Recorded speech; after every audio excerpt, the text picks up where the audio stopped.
ভেবে দেখেন, কোরআন বলছে আপনার বাবা মার মধ্যে একজন বা দুজনেই যদি বৃদ্ধ হয়ে যায়, তাদের প্রতি উফ শব্দটা করতে পারবেন না। পশ্চিমা বিশ্বে আপনারা এখন বৃদ্ধাশ্রম দেখবেন, যখন বাবা মা বৃদ্ধ হয়ে যাবে তাদের বৃদ্ধাশ্রমে পাঠিয়ে দেবেন। ইসলামে বৃদ্ধাশ্রম নামে কোনো কিছু নেই। এটা সন্তানের দায়িত্ব, আত্মীয় স্বজনের দায়িত্ব, বয়স্ক লোকদের দেখাশোনা করা, তাদের সম্মান করতে হবে, তাদের ভালোবাসতে হবে, তাদের প্রতি হতে হবে সহানুভূতিশীল। আর পশ্চিমা বিশ্বে যেটা হয়, সন্তানেরা বড় হওয়ার আগে বাবা মা তাদের লালন পালন করেন, আর যখনই সন্তানেরা ভাবে তারা বড় হয়ে গেছে, তখনই বাবা মার দিক থেকে মুখ ফিরিয়ে নেয়। পশ্চিমা বিশ্বের আরেকটা সমস্যা হলো ব্যভিচার, অবাধ যৌনাচার। পবিত্র কোরআনে সূরা ইসরার ৩২ নম্বর আয়াতে উল্লেখ আছে যে ব্যভিচারের কাছাকাছি এসো না, কারণ এটা ক্ষতিকর আর অন্যান্য ক্ষতিকর জিনিসের পথ খুলে দেয়। ব্যভিচার ক্ষতিকর আর অন্যান্য ক্ষতিকর জিনিসের পথ খুলে দেয়। আর এই কারণে ইসলামে বিয়ে করা বাধ্যতামূলক। ইসলামের সন্ন্যাস ব্রত বলে কিছু নেই।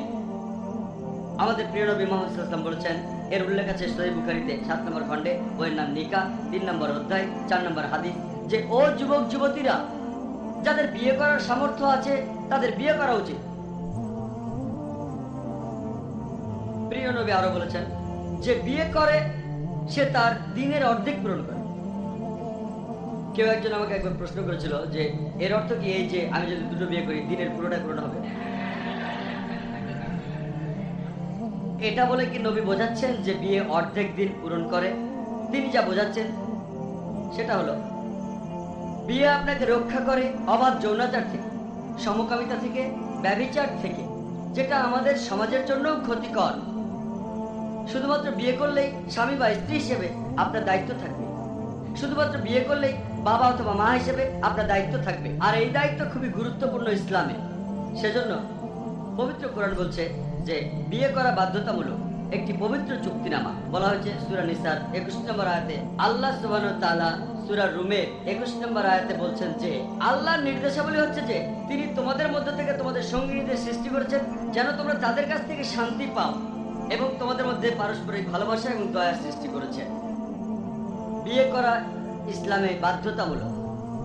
আজকের দিনে পশ্চিমা বিশ্বের সবচেয়ে বড় সমস্যা হচ্ছে, যেটা প্রাচ্যে অত বড় সমস্যা নয়, সেটা হচ্ছে অতিরিক্ত সংখ্যক মহিলা। পশ্চিমা বিশ্বে মেয়েদের সংখ্যা বেশি, প্রাচ্যে এমনটা হয়নি। তার কারণ হলো মেয়ে শিশুদের হত্যা করা। এই খারাপ চর্চাটা বন্ধ হলে এমনকি প্রাচ্যেও এই সমস্যা দেখা দিতে পারে। যদি ভালোভাবে দেখেন, পবিত্র কোরআন বলছে আর সমাধানও দিচ্ছে এই সমস্যা। সূরা আল নিসার ৩ নম্বর আয়াতে বলা হয়েছে যে তোমাদের পছন্দ মতো মেয়েকে বিয়ে করো, ২, ৩ বা ৪ জনকে। তবে যদি ন্যায় বিচার করতে না পারো তাহলে একজনকে বিয়ে করো। তার অর্থ একজন লোক ২, ৩ বা ৪টা বিয়ে করতে পারে যদি সে ন্যায় বিচার করতে পারে, না পারলে একজনকে বিয়ে করতে হবে। একই সাথে সূরা নিসার ১২৯ নম্বর আয়াতে উল্লেখ করা হয়েছে যে এটা অসম্ভব যে তোমার সব স্ত্রীকেই সমানভাবে দেখবে, তবে তাদের কারো উপর থেকে মুখ ফিরিয়ে নিও না। এখানে কোরআন যা বোঝাতে চাচ্ছে, ন্যায় বিচার বলতে ভালোবাসার কথা বলছে। এটা কঠিন, এটা অসম্ভব। ভালোবাসা সব স্ত্রীকে সমানভাবে। এমনকি একজন মা ভালোবাসেন তার সন্তানদের, কিন্তু কোনো মাই বলতে পারবেন না যে আমি পুরোপুরি একই রকম ভালোবাসি আমার সন্তানদের। এটা সম্ভব না। তিনি সব সন্তানকে ভালোবাসেন, আলহামদুলিল্লাহ, খুব ভালোবাসেন, কিন্তু কোনো মাই বলতে পারবেন না আমি আমার সন্তানদের একেবারে একই রকম ভালোবাসি। কিছু কম বেশি এখানে হবেই, তবে সব মিলিয়ে কোনো অবিচার হবে না। তাই কোরআন বলছে এটা অসম্ভব যে তাদের সবাইকে সমানভাবে দেখবে, তবে তাদের থেকে মুখ ফিরিয়ে নিও না। অন্যান্য সব ব্যাপারে, যেমন টাকা পয়সা, সময় ইত্যাদি, তোমার স্ত্রীদের প্রতি ন্যায় বিচার করো। এক স্ত্রীকে বাড়ি কিনে দিলে অন্য স্ত্রীর জন্য বাড়ি পায়। সেজন্য কোরআন বলছে শুধুমাত্র তখনই একটার বেশি বিয়ে করতে পারো যদি তুমি ন্যায় বিচার করতে পারো। যদি না পারো এটা করো না। অনেক লোক মনে করে একাধিক বিয়ে করা বাধ্যতামূলক ইসলামে। এটা একটা ভুল ধারণা। ইসলামে ৫ প্রকার কাজের কথা বলা হয়েছে। প্রথমটা হলো ফরজ, যার অর্থ বাধ্যতামূলক। দ্বিতীয়টা হলো মুস্তাহাব, সুপারিশ করা হয়েছে বা উৎসাহ দেওয়া হয়েছে। তৃতীয়টা হলো মুবাহ, অর্থাৎ ঐচ্ছিক। চতুর্থটা হলো মাকরুহ, নিরুৎসাহিত করা হয়েছে। আর পঞ্চম হলো হারাম বা নিষিদ্ধ। বহুবিবাহ, যেখানে একজন মানুষ অনেকগুলো বিয়ে করে, সেটা হলো ওই ঐচ্ছিক, মানে তৃতীয়টা। পবিত্র কোরআনে কোনো আয়াতে বলা নেই যে একটার বেশি বিয়ে করলে আপনি বেশি সওয়াব পাবেন। তাহলে আসুন আমরা দেখি যে কেন পবিত্র কোরআন বলে বিশেষ বিশেষ কিছু ক্ষেত্রে আপনি একটার বেশি বিয়ে করতে পারেন। প্রাকৃতিকভাবে পুরুষ ও নারীকে সমান অনুপাতে বানানো হয়েছে, পুরুষ ও নারীকে সমান অনুপাতে বানানো হয়েছে। তবে এই আধুনিক বিজ্ঞানের যুগেও যদি কোনো চিকিৎসককে জিজ্ঞাসা করেন, তিনি বলবেন যে মেয়ে শিশুরা ছেলে শিশুদের চেয়ে ভালোভাবে রোগ জীবাণু প্রতিরোধ করতে পারে। তাই এই চিকিৎসা বিজ্ঞানের যুগেও মেয়ে শিশুদের চেয়ে ছেলে শিশু বেশি মারা যায়। তাই এই চিকিৎসা বিজ্ঞানের যুগেও মেয়েদের সংখ্যা ছেলেদের চেয়ে অনেক বেশি। মানুষ ছোট থেকে বড় হয়, তারপরে একসময় মারা যায় অ্যাক্সিডেন্টে, ধূমপানের কারণে, যুদ্ধে ইত্যাদিতে। আর এসব ক্ষেত্রে মেয়েদের তুলনায় ছেলেরা বেশি মারা যায়। তাই পৃথিবীতে এখন মেয়েদের সংখ্যা অনেক বেশি ছেলেদের সংখ্যার চেয়ে। শুধুমাত্র কয়েকটি দেশে, যেমন ইন্ডিয়াতে দেখবেন যে ছেলেদের সংখ্যা মেয়েদের সংখ্যার চেয়ে বেশি। আর আমি আগেও বলেছি এর কারণ হলো মেয়ে শিশু হত্যা করা।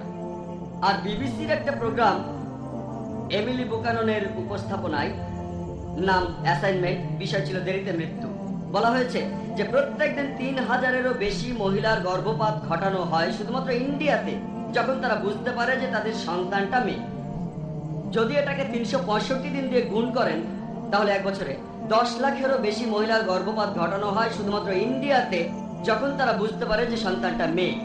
যদি এই গর্ভপাত বন্ধ করা যায়, তাহলে ইন্ডিয়াতেও সংবিধানে বলে যে আপনি মহিলাদের উত্ত্যক্ত করবেন না, তাদের ধর্ষণ করবেন না। যদি সংবিধানগুলো দেখেন আমেরিকা আর অন্যান্য ইউরোপিয়ান দেশে, যে আপনি মহিলাদের ধর্ষণ করবেন না, উত্ত্যক্ত করবেন না। ইসলামও একই কথা বলে। তবে ইসলাম আপনাকে পথ দেখায় কিভাবে এই অবস্থা অর্জন করবেন, যেখানে লোকজন মেয়েদের উত্ত্যক্ত করবে না, ধর্ষণ করবে না। ইসলামে হিজাব পরার নিয়ম আছে। সাধারণত ইসলামী বক্তারা সবসময় মেয়েদের হিজাবের কথা বলে, কিন্তু আল্লাহ সুবহানাহু ওয়া তাআলা পবিত্র কোরআনে প্রথম বলেছেন পুরুষের হিজাবের কথা, তারপর মেয়েদের হিজাব। পবিত্র কোরআনে সূরা নূরের 30 নম্বর আয়াতে বলা হয়েছে যে মুমিন দিগকে বলো তাহারা যেন তাহাদের দৃষ্টিকে সংযত করে এবং তাহাদের লজ্জাস্থানের হেফাজত করে। যখনই কোনো পুরুষ কোনো মহিলার দিকে তাকাবে, যদি তার মনে কোনো খারাপ চিন্তা আসে, কোরআন বলছে সে তার দৃষ্টি নিচু করবে। আমার একজন বন্ধু ছিল যে মুসলমান, সে একটা মেয়ের দিকে অনেকক্ষণ তাকিয়েছিল। তখন আমি বললাম, ভাই তুমি কি করছো? ইসলাম এটার অনুমতি দেয় না। সে আমাকে বলল, আমাদের প্রিয় নবী বলেছেন যে প্রথম দৃষ্টির অনুমতি আছে, দ্বিতীয় দৃষ্টি নিষিদ্ধ। আমি আমার দৃষ্টির অর্ধেকও পূরণ করিনি। আমাদের নবীকে বুঝিয়েছেন যে প্রথম দৃষ্টির অনুমতি আছে, দ্বিতীয় দৃষ্টি নিষিদ্ধ। এর মানে এই না যে আপনি একটা মহিলার দিকে 10 মিনিট ধরে তাকিয়ে থাকবেন, চোখের পলক না ফেলে। 10 মিনিট তাকিয়ে থাকা, আমাদের নবী যা বুঝিয়েছেন, যদি কোনো মহিলার দিকে তাকান হঠাৎ করে, ওই মহিলার দিকে ইচ্ছে করে আবার তাকাবেন না। এর পরের আয়াতে বলছে মেয়েদের হিজাব নিয়ে। পবিত্র কোরআনে সূরা নূরের 31 নম্বর আয়াতে আছে, মুমিন নারীদিগকে বলো দৃষ্টি সংযত ও লজ্জাস্থানের হেফাজত করতে। তাহারা যেন যা সাধারণত প্রকাশ থাকে তাহা ব্যতীত আবরণ প্রদর্শন না করে। তাহাদের বক্ষদেশ যেন মাথার কাপড় দ্বারা আবৃত থাকে। তাহারা যেন আবরণ প্রদর্শন না করে তাহাদের স্বামী, পিতা, শ্বশুর, পুত্র, ভ্রাতুষ্পুত্র ইত্যাদি নিকটাত্মীয় ব্যতীত।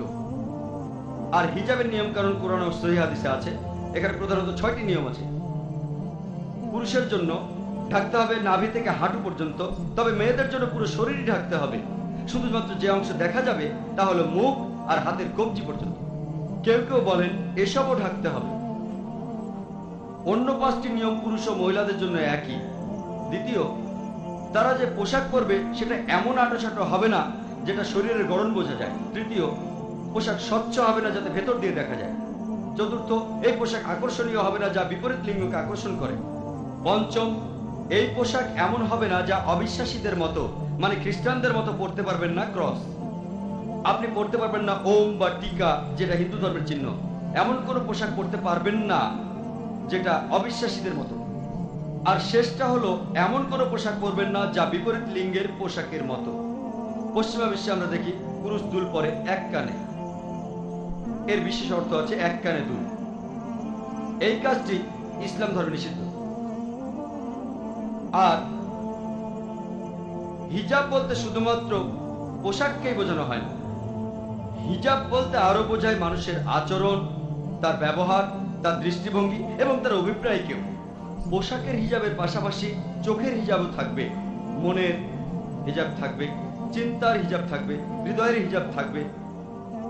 একজন মানুষের হিজাব, সেখানেও 40,968টি ধর্ষণের ঘটনা ঘটেছে শুধুমাত্র 1990 সালে।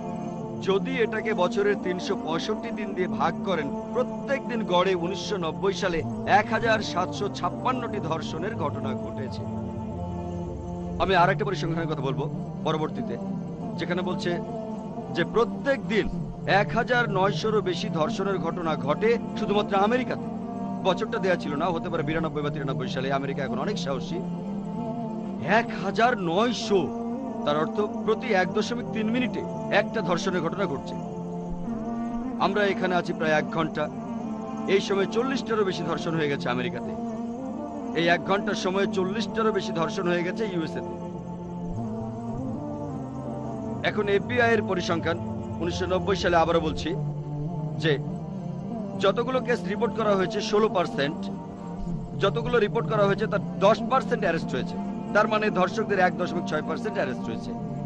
যারা অ্যারেস্ট হয়েছে তাদের 50% মুক্তি পেয়েছে বিচার হওয়ার আগেই, অর্থাৎ মাত্র 0.8% ধর্ষকের ট্রায়াল হয়।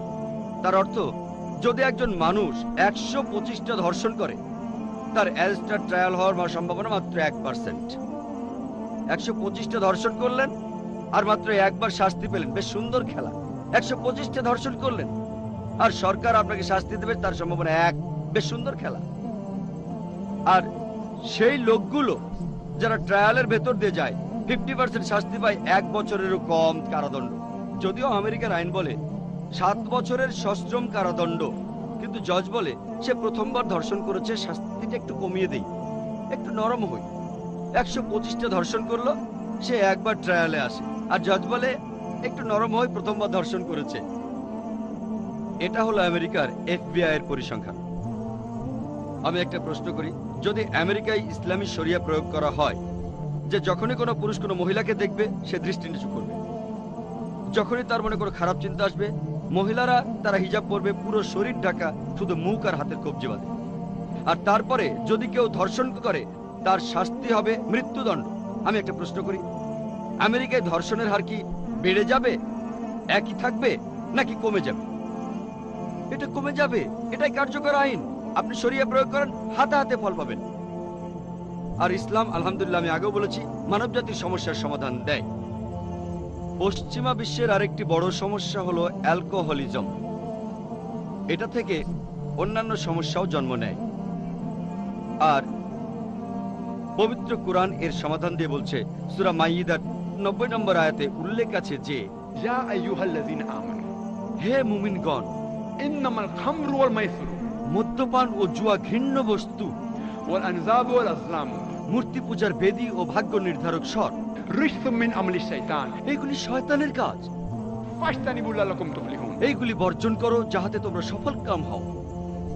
কোরআন বলছে যে মদ্যপান, জুয়া, এগুলো শয়তানের কাজ, এগুলো বর্জন করো যাহাতে তোমরা সফল কাম হও। হয়তো জানেন একটা অংশ আছে ব্রেনে যেটা আপনাকে অনুচিত কাজ করতে বাধা দেয়। উদাহরণস্বরূপ, আমাকে যদি প্রাকৃতিক ডাকে সাড়া দিতে হয়, আমাকে মন বলবে এখানে করো না, তুমি টয়লেটে যাও। যদি আমি অশ্রদ্ধা করে কথা বলি, আমার মন বলবে শ্রদ্ধা করে কথা বলো। তোমার বাবা মাকে অশ্রদ্ধা করো না, বড়দের অশ্রদ্ধা করো না, আমার মন বলবে। যখন আপনি মদ পান করবেন, ব্রেনের এই অংশটা ঘুমিয়ে পড়বে অ্যালকোহলের জন্য। আর আপনি অনেক অ্যালকোহলিককে পাবেন যারা জামা কাপড়ে প্রস্রাব করে, তারা কথা বলে অশ্লীল ভাষায়, তারা মদ্যপ অবস্থায় বাবা মাকে শ্রদ্ধা করে না, আর তাদের সামনে কে আছে কে নাই কেয়ার করে না। তারা মুখে যা আসে তাই বলে, কারণ তাদের ব্রেনের সেই অংশটা ঘুমিয়ে পড়েছে। আর পরিসংখ্যান, পশ্চিমা বিশ্বের পরিসংখ্যান বলে, বিশেষ করে আমেরিকার, যে বেশিরভাগ ধর্ষণ যা সংঘটিত হয়, বেশিরভাগ মানে 95 বেশি ধর্ষণ সংঘটিত হয় এই সময় কেউ একজন মাতাল থাকে। হয় ধর্ষক মাতাল অবস্থায় থাকে, অথবা আক্রান্ত যে ধর্ষিত হয় সে মাতাল থাকে। 95%-এর বেশি। আর এর প্রায় সব ঘটনাই হলো অজাচার। অজাচার কি জান? অজাচার মানে নিকটাত্মীয়র সাথে যৌন কর্ম।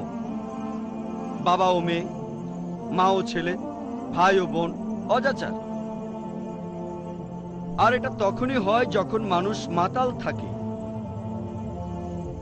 বেশিরভাগ ধর্ষণের ঘটনা 95 ভাগের বেশি, প্রায় সবগুলোই অজাচার, আর তারা তখন মাতাল অবস্থায় থাকে।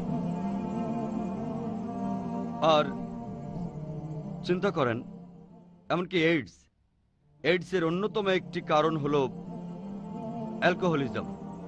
এটা খুব বিপজ্জনক রোগ, যার কারণ হলো অ্যালকোহলিজম। কেউ কেউ হয়তো বলবে, ও আমরা তো সোশ্যাল ড্রিঙ্কার। এই মাঝে মধ্যে একটু, কিছু লোক বলবে ঠান্ডা দেশে, যেহেতু সেখানে অনেক ঠান্ডা, তাই এক পেগ খাই, এটা এমন ক্ষতিকর না। আমি তাদের বলি, যদি আপনার ঠান্ডা লাগে তাহলে ফায়ার প্লেসের কাছে গিয়ে বসুন,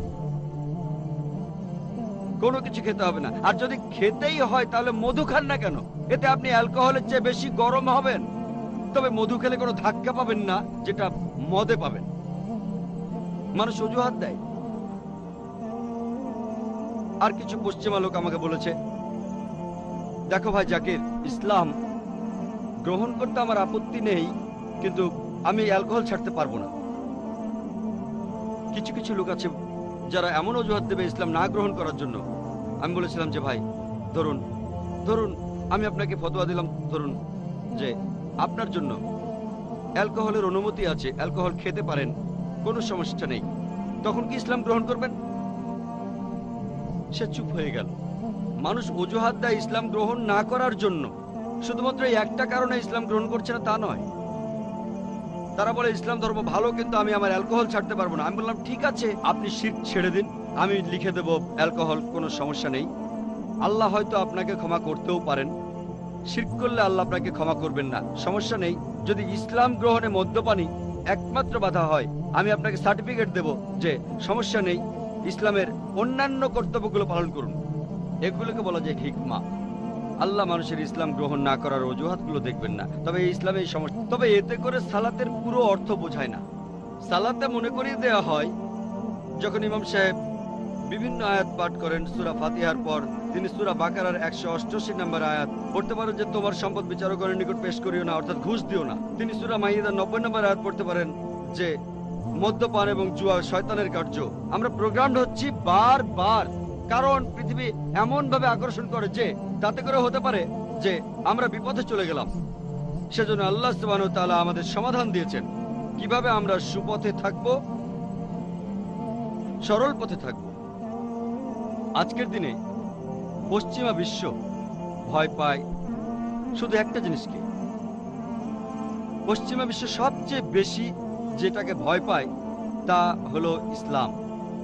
পশ্চিমা বিশ্ব বলতে আমি পশ্চিমের নেতৃস্থানীয় দেশগুলির কথা বলছি। তারা ইসলামকে ভয় পায়, খুবই ভয় পায়। জানেন কেন? কারণ যে আনন্দ বিলাসের শীর্ষে তারা আছে, সব ক্ষতির জিনিসই তাদের সমাজে আছে। পশ্চিমা বিশ্ব ভয় পাচ্ছে যে এই সব কিছুই বন্ধ হয়ে যাবে। যদি ইসলাম আরো ছড়িয়ে যায়, এই সব কিছুই বন্ধ হয়ে যাবে। অ্যালকোহল বন্ধ হয়ে যাবে, নাচ বন্ধ হয়ে যাবে, আর চুরি ডাকাতি বন্ধ হয়ে যাবে, ধর্ষণ বন্ধ হয়ে যাবে। তখন এগুলি কে করবে? পশ্চিমা বিশ্বের নেতারা বেশিরভাগই ইসলামকে ভয় পায়, আর এই জন্যই মিডিয়া নিয়মিতভাবে ইসলামের বিরুদ্ধে বিভিন্ন কথা বলে যাচ্ছে। টেলিভিশনে আপনি দেখবেন, রেডিওতে শুনবেন, ম্যাগাজিন পড়বেন, নিউজ পেপার ইসলামের বিরুদ্ধে কথা বলেই যাচ্ছে, ইসলামের নিন্দা করে যাচ্ছে। যদি শোনেন কোথাও বোমা বিস্ফোরণ হয়েছে, সেটা অবশ্যই কোনো মুসলমান করেছে। মুসলমানরা মৌলবাদী আর সন্ত্রাসী। এমনকি ওকলাহোমা বোম্বিং এর সময় নিউজ পেপারে হেডলাইন ছিল মধ্যপ্রাচ্যের ষড়যন্ত্র। কিছুদিন পর তারা জানতে পারলো কাজটা একজন আমেরিকান সৈন্যের। এটা খবর কাগজের মাঝখানে এসেছিল, হেডলাইন হয়নি। মুসলমানরা মৌলবাদী, এটা হেডলাইনে আসবে, আর আসল খবর থাকবে কাগজের ভিতরে। আর এরকম খবরও হয়তো শুনে থাকবেন যে 50 বছরের একজন মুসলমান 16 বছরের এক মেয়েকে বিয়ে করেছে। ছোট করে লেখা আছে যে অনুমতি নিয়ে, কিন্তু 50 বছরের একজন মুসলমান 16 বছরের মেয়েকে বিয়ে করেছে, খবরের কাগজের হেডলাইন হবে এটা। কিন্তু যখন 50 বছরের এক অমুসলিম 6 বছরের একটি মেয়েকে ধর্ষণ করে, এই খবরটা খুব ছোট করে আসবে, ছোট করে কোনো একটা কোনায়। 50 বছরের এক লোক, এটা খুবই সাধারণ। অনুমতি নিয়ে যদি বিয়ে করেন, মেয়েটার অনুমতি, বাবা মায়ের অনুমতি, তারপরও হবে সেটা অন্যায়। তাহলে পশ্চিমা বিশ্বের নেতারা নিন্দা করে ইসলামের। মুসলমান মৌলবাদী, মুসলমান সন্ত্রাসী, ইসলামে মেয়েদের ছোট করে দেখে, এইসব এর উত্তর আমি দিয়েছি আমার ক্যাসেটে। ইসলামে মেয়েদের অধিকার, ইসলাম সম্পর্কে ভুল ধারণার পর যে লেকচার দিয়েছিলাম সেখানেও আছে। কিন্তু এসব বাদ দিলেও যদিও পশ্চিমা নেতারা প্রায় ইসলামের বিরুদ্ধে, আলহামদুলিল্লাহ অনেক পশ্চিমাই ইসলাম গ্রহণ করছে। এই প্রশ্নটা ভুল হবে যদি বলেন কেন পশ্চিমারা ইসলামের কাছে আসছে। পশ্চিমারা ইসলামের কাছে আসছে না, তারা ইসলামের কাছে ফিরে আসছে। কারণ আমাদের প্রিয় নবী বলেছেন, প্রত্যেক মানুষ দ্বীনুল ফিতর নিয়ে জন্মায়, অর্থাৎ আল্লাহর ধর্ম। সে জন্মায় মুসলমান হয়ে, পরবর্তীতে তার বাবা মা আর আশেপাশের লোকজনের প্রভাবে সে শুরু করে দেয় মূর্তি পূজা বা আগুন পূজা। তাই সঠিক শব্দটা লোকে বলবে কনভার্ট, আর আমি বলবো রিভার্ট। কনভার্ট মানে এক পথ থেকে অন্য পথে